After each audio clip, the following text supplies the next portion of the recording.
I just took a ride, and my driver, I pulled out a piece of toast, and she goes, "Are you eating?"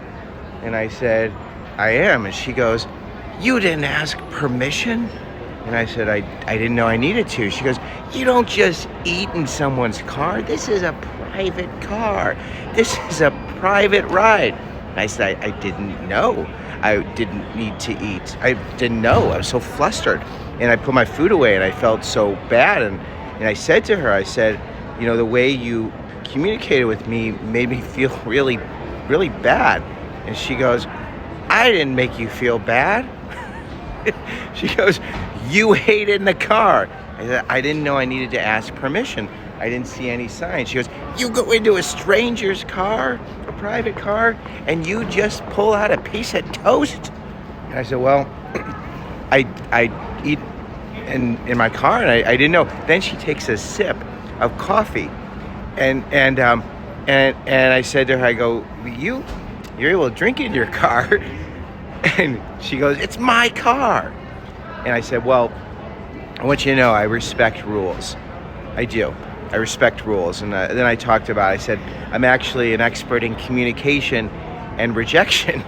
And she goes, "I don't want to talk about this anymore. I'm just going to get you to the airport. We're done." And then she says, then she starts again. She goes, "A guy came into my car with some hot tea. And I told him to put the cover on the tea, and he didn't put the cover on the tea. And I talked to the management, and they said, I can tell him to put a cover on the tea, because I didn't know if I was going to hit a bump and he'd burn his penis." And I said, "What?" I said, "Was he naked?" She goes, "No." And I said, "Oh, so you were trying to protect him from burning himself?" And she goes, "No, I was protecting myself from getting sued." And I said, "Oh, okay, I understand."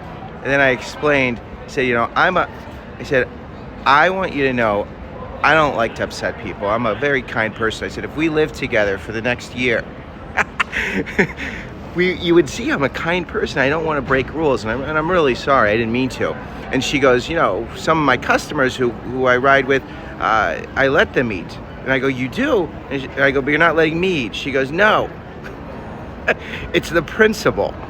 And then by the end of the ride, I told her, she said, "I hope I have you again." And I said, "Next time I'm going to bring some corned beef hash and toast." And she said, "Well, bring 2 plates and we'll eat together." What a great ride.